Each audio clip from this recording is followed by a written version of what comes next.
Hey, what's happening, guys? What's going on? My name is Dr. Boyce Watkins. Welcome to drboycetv.com, the home for intelligent Black people. And I wanted to talk about our kids. I want to talk about our kids and this thing that we do to our children that really could be defined as being abusive.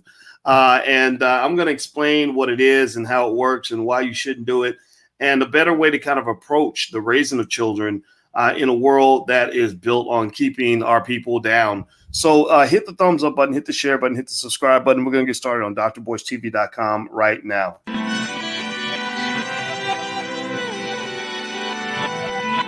Here we are, clan the isms, cataclysm great. Our people out here struggling, trying to make it in this state. Everybody out here doing it, but we the ones who late. Now family, we the ones who gotta delegate. Get that money in the power, never be fake. Stick to co-sign for 3. What did he say? Create jobs, support our own. Educate the same and buy back your home. Got 3 degrees, triple 10. 3 PhDs, now we on the CNN. DBTV, let's talk about negligence. Ignorance is bliss, but we can turn it to intelligence. Believe none of what you hear, half of what you see. Let's break it down here on Dr. Boyce TV. Here we are. Hey, what's going on, guys? My name is Dr. Boyce Watkins. Welcome to drboycetv.com, the home for intelligent Black people. Put something in the comment on the chat, what city you're from, stuff like that. I love to see you guys every day and see what you guys are up to. Hey, Sherry Jordan, Caron Castillo, and Ruby Johnson, and Cutie Pie, the video editor. That's a great name. And Asha Muhammad, and everybody else. All right, so let's talk about this. This is on my brain this morning as I was dealing with my kids, and we're preparing to go back home. And I was literally thinking about this whole weird thing in terms of how we raise our kids when we talk to them about careers. A lot of parents do this wrong. A lot of parents do this in a way that isn't just old-fashioned, but it was never a good idea in the first place. It was never something that now knowing what I know now and knowing what I know as a guy who's been a college professor for almost 30 years now, I would not do this with my kids. I don't do this with my kids. And basically it has to do with what I call preparations for slavery. I always talk about reparations for slavery and why we should get reparations for slavery. But what we do give our children, many of us contribute to this, is what I call preparations for slavery. You prepare your kids for slavery at an early age by basically teaching them that being Black means you got to work yourself to death. You must work yourself into an early grave. You must work yourself so hard that eventually you're just going to die at your desk. And then the white man that you work for is going to replace you in about a week. I'm not a fan of that. I don't believe in that. I believe that there's a better life for us, and I believe that we have the ability to pursue that better life. So let me just kind of break it down like this. First of all, how many of you maybe started working when you were young? How many of you had a job in your 20s, maybe even in your teens? Maybe you worked at McDonald's, Burger King, and then maybe you moved up and got a college degree and then got a job in lower management, middle management, something like that. How many of you have ever had a job and then also dislike that job? How many of you have ever had a job and just kind of felt like, okay, this is not who I am. This is not where I need to be. This is not what I need to be doing. Give me a yes or no in the chat if you're in that category. Well, a lot of people are in that category because that's what you were raised to do. You grew up probably or better yet, let me just talk about myself. I grew up thinking that going to work every day was not a good thing. I grew up thinking that your job was something you tolerated so that you can get the money that you needed in order to survive. Now, this is not enough money to make you rich. This is enough money for you to survive. So you're in a way, kind of like a horse. Race horses, they feed them enough hay and give them, decent livable conditions so they can be ready to race, so they can make sure that they can get out there on the track. Or like basketball players in college, they sustain them. They feed them food in the cafeteria and give them a dorm so they can be prepared to get out on the court and go make money for the NCAA. That's what these systems do. And I'm not here really to talk about the systems because this isn't really as much an economic conversation as it is about a spiritual conversation. It's more about happiness. And this thing that, happiness is something that we don't talk much about because a lot of people forget about that. A lot of people are only thinking about survivalism. If you're always in survival mode, it's hard for you to get into prosperity mode. It's hard for you to get into thriving mode. It's hard for you to get into bliss, self-actualization. You can't find self-actualization, blissful self-actualization, if you are just trying to avoid whatever calamity that you're afraid of, if you lose your job, right? So I think that when we talk about raising our kids, we have to be a little more thoughtful about that and say, okay, I'm not going to do to my kids what somebody did to me. Somebody abused you, most likely. Most of you in here were probably abused like me. I don't think the abuser meant to abuse you, but it happened. It's real. It's very real. And basically what they did, the way you were abused by this system, was you were told to make what I call the impossible trade. Dr. Claude Anderson talks about the doctrine of unequal exchange that led to Black people being poor. He talks about Africa and how the Europeans came to Africa and they sold a ton of really valuable stuff, the gold and the diamonds and everything else. And, the white folks pretty much gave them used weapons and scrap metal and, and whatever crap that they had, right? A couple Bibles here and there, right? And we're giving them these really valuable things. Well, the doctrine of unequal exchange applies here as well. You're making the impossible trade. The impossible trade is you're being asked to trade hours of your life for money, for just a little bit of money that'll give you just enough to get by. These are hours of your life. You're going to die one day. So Elaine, I see Elaine Falconer's in there. She says, so true. I think it's the mindset. We definitely need to change it. Yeah. They're asking you, they're saying, here's what I want you to do. I want you to give hours of your life in exchange for money. Now think about that, right? Let's say you work 40 hours a week and you do that for 50 weeks a year. They give you 2 weeks a year for vacation. That's 2,000 hours a year over a decade. That's 20,000 hours. 20,000 hours you dedicated to that job in a decade. So most people work at least 4 decades, sometimes 5. So if you go up to 5 decades, you're talking about almost 100,000 hours. 100,000 hours of life that you've given in exchange for what? Are you leaving some multi-million-dollar legacy, for somebody? Are you leaving some mansions and massive businesses? What are you leaving? What did it do other than just use you up until you just drop dead? Like an old racehorse, when they take them out to the pasture and shoot them because they're too old to race anymore. Right. And so this economic consciousness is really important to instill in young people. And this is not an economic conversation. This is more of a spiritual conversation. This is about those 100,000 hours of life that you have. And really, I want you to process this for a minute. I want you to really think about how much 100,000 hours actually is. Just take 1,000 hours. Imagine if you took 1,000 hours and said, I'm going to spend 1,000 hours with my child this year. I'm going to or the next 2 years, I'm going to spend 1,000 hours learning all about you, spending time with you, doing things with you, treat it like a full-time job. I'm going to spend 1,000 hours, just 1,000 out of the 100,000. Or what if you took 1,000 hours and put that into learning some new skill? Like you want to be a computer programmer. That's always been something you enjoyed. And you say, I'm going to spend 1,000 hours learning how to program a computer.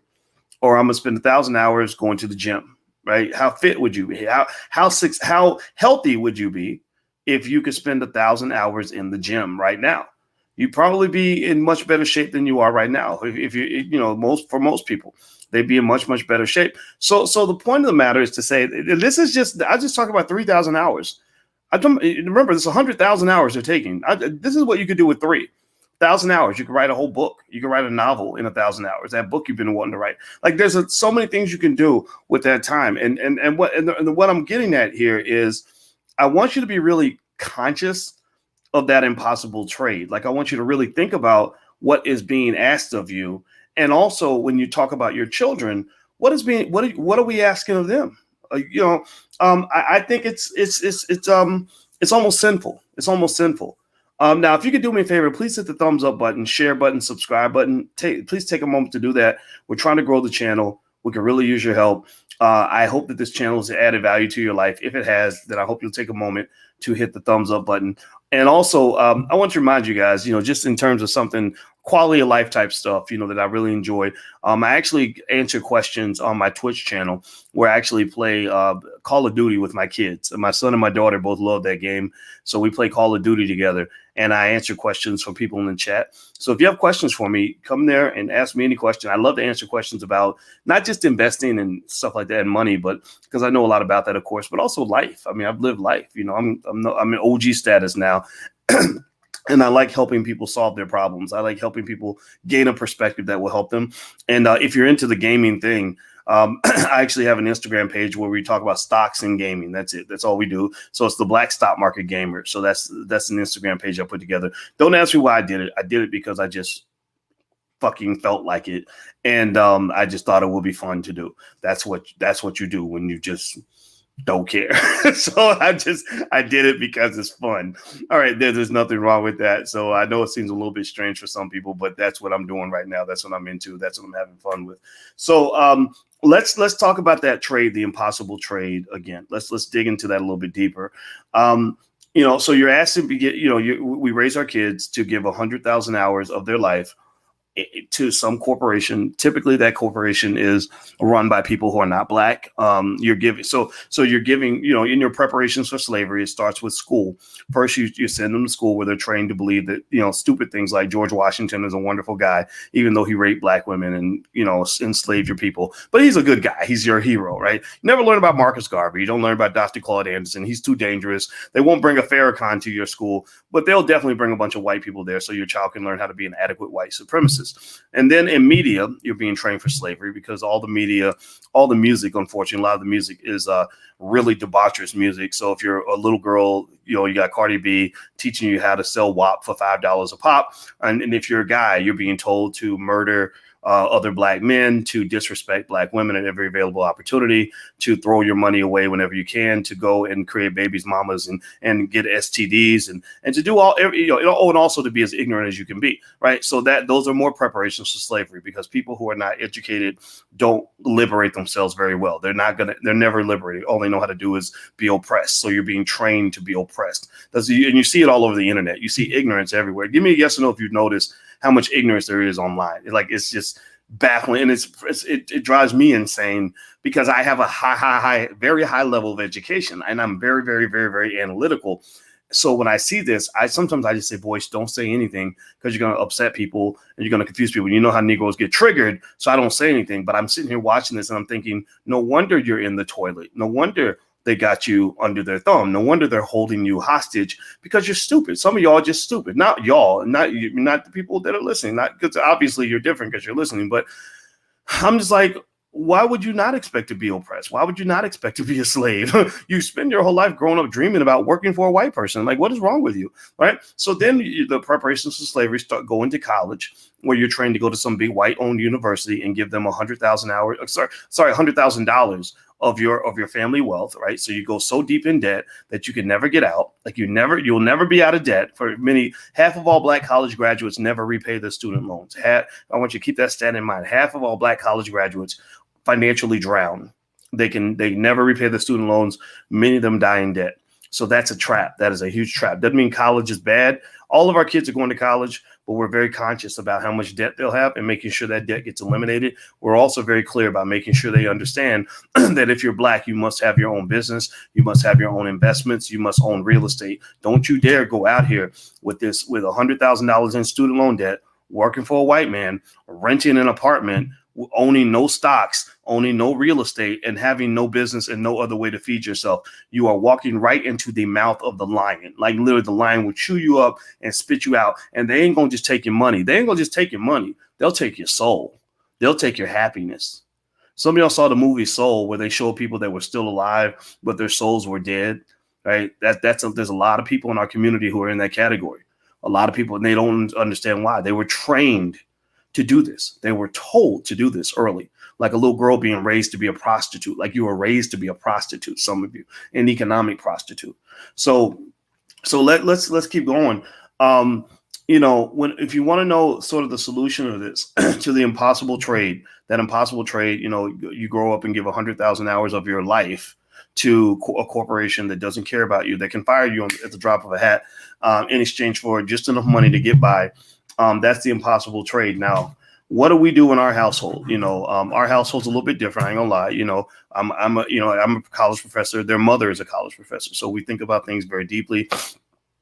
Their mother works for a university, so she's really into the university system. I'm a little more skeptical of the system because I didn't have a good experience with the university system. She did, and we understand this dynamic, right? That America's built in a funny way. Black women, some of the things that Black women are able to kind of, like, she knows that as a light-skinned Black woman, she was able to kind of get things done a little easier than she would have been if she were, say, a Black man. In fact, at her university, there's only one other Black man on the faculty anywhere on the entire campus, and he's gone through complete hell, like literally complete hell. So basically, we understand these dynamics, and that's what it is. So we learn from each other's perspectives. So what do we say to our kids? Well, when we talk to our kids about careers and all this other stuff and professional choices, first thing we start with is passion. We start with what's going to fucking make you happy. Like, I need you to be happy. I don't care how much, if you got $1 billion in the bank. Sure. Okay. Yeah. Your dad can provide some of that money. Now, I'm the bonus dad, and their dad also, he's smart. He's a smart Black man. He's not into the stupid stuff. He didn't waste all his money. He started buying property when he was young, and now he's doing fine as well. So that's an advantage, right? The fathers matter. People act like fathers don't matter. Get that shit out of your head. Fathers do matter. So they've got 2 fathers, so they're going to be okay. But here's the thing. We talk about, like, what's going to make you happy? And then I say, okay, so you like to play video games. Nothing wrong with that. There's a whole multi-billion-dollar industry in video games. Oh, you like to do makeup? There's nothing wrong with that. Billions of dollars are spent on makeup. Let's go look at SuperScent's website and see how SuperScent is making millions of dollars doing makeup. You have an interest in hair care. Okay, well, then that's a big industry. There's a lot of money being made in hair. You like to dance and you like to perform. Oh, okay. Yeah. Well, there's this guy, Tyler Perry, and some other people out here that make movies that are doing really well in that space. And you don't have to be a multi-millionaire, but you can make a living at it. And the key common denominator is this. Here's the secret. I want to break this down. Write this down if you want to. The secret is basically saying, okay, find out who the hell you are and what you're passionate at. What you're passionate at is typically what you're going to be good at, because when you're passionate about something, you want to really drill in and get good at it. If you hate engineering and you go to school to become an engineer just because your parents told you to, why would you spend the majority of your life being miserable? Why would you spend the majority of your life around people you don't even want to work with, doing something you don't even enjoy?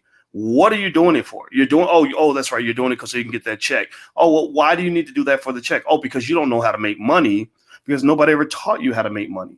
Nobody ever laid a bed for you to have some money, or to at least have some options so that you wouldn't have to torture yourself in order to make ends meet. So what we talk about is, look, I don't care what you do. I don't care if you go to college or not. I'm not going to judge you. But you have to have education, because going to school is not the same as being educated, and being educated is not the same as having knowledge. Those are 3 different things, right? So basically I say, look, as long as you have knowledge and you're educated, whether you go to school or not is totally up to you. But whatever you do, if you go to school, let's figure out what your passion is, and let's try to aim for your passion, because we know you're going to be good at it because you love it. You do it for free. And then let's figure out how you can make money doing what you love. And you don't have to make millions of dollars. So if you love being a dancer, you don't have to make $100 million a year as a dancer. All you gotta do is, the threshold is low. Figure out how to make let's say it's $4,000 to $5,000 a month. Figure out how you can find a life where you're running some small business side hustle or whatever you got to do to earn $4,000 to $5,000 a month, which is very easy to do if you know how to. If you're an entrepreneur, making $4,000, $5,000 a month is easy. If you're not an entrepreneur, it's incredibly hard. If you've only been taught to fill out job applications, it's very, very hard. But if you were trained when you were a child and somebody put you through an entrepreneurship program, okay, here's how you file for an LLC. Here's how you set up your business plan. Here's how you define your product and produce your product. And here's how you market the product to people that you know. So now you sell cupcakes. So every day you get up and you bake cupcakes and you sell, $200 worth of cupcakes that day because you found the market of people that will buy $200 worth of cupcakes per day. Well, 200 times 7 is $1,400 a week. Boom, you're good. You don't have to work for the white man ever again because you sold those 200 cupcakes a day or $200 worth of cupcakes every day saved you. That's it. It's like that basic, right? This whole idea that like I gotta go to like dental school and like sit there and look at people's teeth all day, and I don't even like teeth, or I'm gonna go to medical school for 10 years, or like 4 years of college, 4 years of medical school, and 2 years in my residency. Also, I can figure out how to make 6 figures. Do you know how many people there are with no education at all who learned how to just start a business, who are making 6 figures without going to school? Do you pay attention? Think about this. If you're smart and you do something basic like my $5 a day investing plan, which is free, by the way, it's totally free. I'll put the URL on the screens, theallblackagenda.com. If you go to theallblackagenda.com, that's where it is. If you did something like that, like the $5 a day investing plan for your child, $5 a day, you can't even buy a Popeye's chicken value meal for $5. And you gave your child, $5 a day of investing until they're 25 or 30 years old. Your child will have, I think, about $150,000 to $200,000 in liquid assets to do what they want with when they're in their mid-20s. That means no student loans. That means no struggling on some job that they hate. That means that any business idea they come up with, they can pursue it because they've got capital to work with. And on top of that, if you give them the training on either how to start a business, how to do real estate, or even how to do something as basic as selling stock options, your child can actually earn more money than a master's degree recipient without a master's degree. Like you can literally give your child the equivalent of a master's degree. The reason that some of you who are educated, the reason that you went to school all those years and busted your butt, and I did that. I was in school till I was 31 years old, and I studied 8 to 10 hours a day on most days. I mean, it was ridiculous. The reason we did all that is because we had no assets. The reason we did all that is because we didn't have any options. The reason we did all that is because we weren't taught all the different ways there are to provide for yourself in a way that frees you up to pursue your passion. You see, money is not the end goal in my view. The end goal is actually freedom and happiness. They talk about the inalienable rights, life, liberty, and the pursuit of happiness. So if you consider happiness something that you must pursue, then you must have freedom to pursue your happiness. And you have to do this on a daily basis. So you get up in the morning and you say, gosh, I want to pursue my happiness. And then you say, damn, I can't pursue my happiness because I got to go to work. Well, if you got to go to work, then you're not free to pursue your happiness. So chances are you're not going to find happiness that day unless there's happiness somewhere on that, on the floor of that Ford factory that you go to for, 40 hours a week. Which is where you spend the bulk of your life. I mean, process this, right? If you don't prepare your kids, they're going to spend the majority of their life around white supremacists begging them for money. You're preparing your child to be a beggar. And some of y'all got master's degrees and bachelor's degrees and PhDs even. But then unfortunately, in some cases, you become a high paid beggar. I don't know if anybody saw, give me a yes or no. And this is not on any way to be disparaging at all, because I love this guy. But did anybody see that sad situation with Cornel West at Harvard? How Cornel West was being disrespected by Harvard and was basically saying, this ain't right. They're doing this to me. They're not giving me tenure, this, that, and the other. That made me sad because it as much as I love Cornel West, and I know this man personally, I love him to death, but it made me sad because it made him look kind of a little bit weak. My thought is, but you're Cornel West. Like, aren't there a million other things you could be doing other than sitting around those stupid bigots at Harvard University? Like, you could be, you're Cornel West. Like, there's got to be some other things for you to do besides sit around at Harvard. But there's something about being at Harvard that makes him want to be there, which I think is questionable, right? It's nothing special about Harvard. There's just a bunch of highly educated racists. They don't hire black people in many of those departments. Their law school has only tenured, to my knowledge, two black women in the whole 200-something year history of that law school. Now, maybe that's changed. If it's changed in the last decade, There might be 3 or 4, who knows?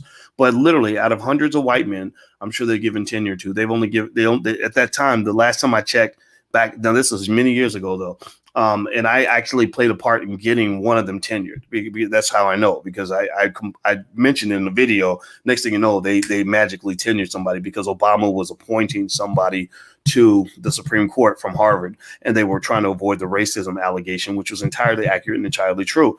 My point of the matter is to say that, I don't want to raise my kids to be beggars. I don't want to raise them to be, doing things they hate for money. I pay attention to what their passions are, and whatever their passion is, I say, okay, we know what your passion is. We know what you love to do. Now let's understand entrepreneurship well enough that you can understand the business model around what you do.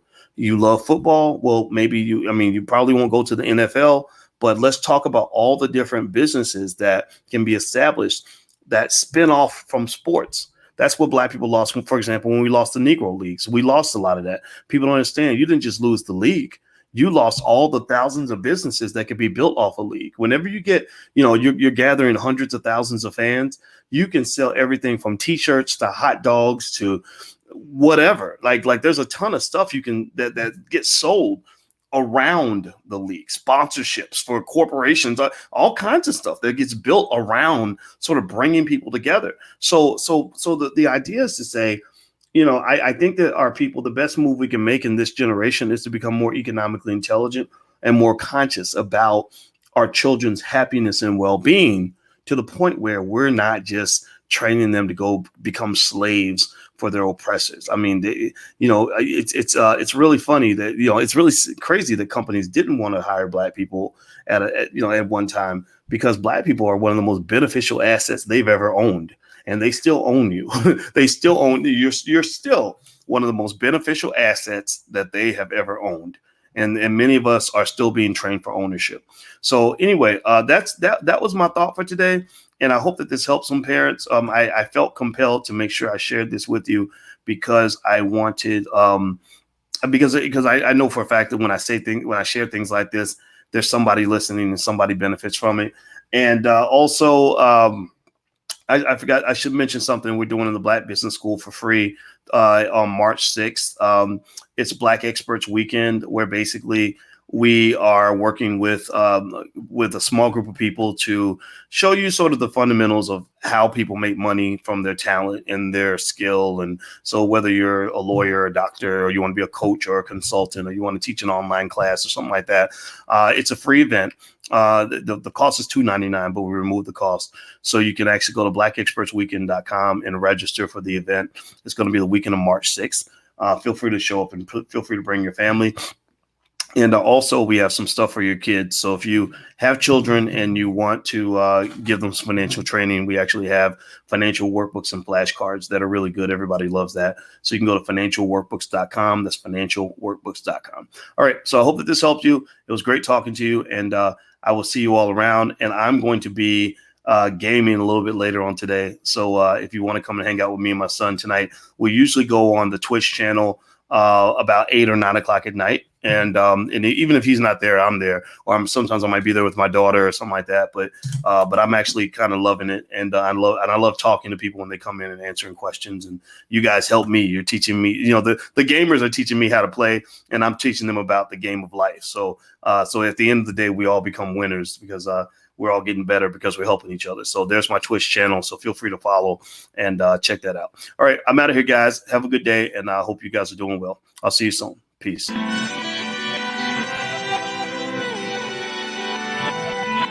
Here we are, clan the isms, cataclysm great. Our people out here struggling, trying to make it in this state.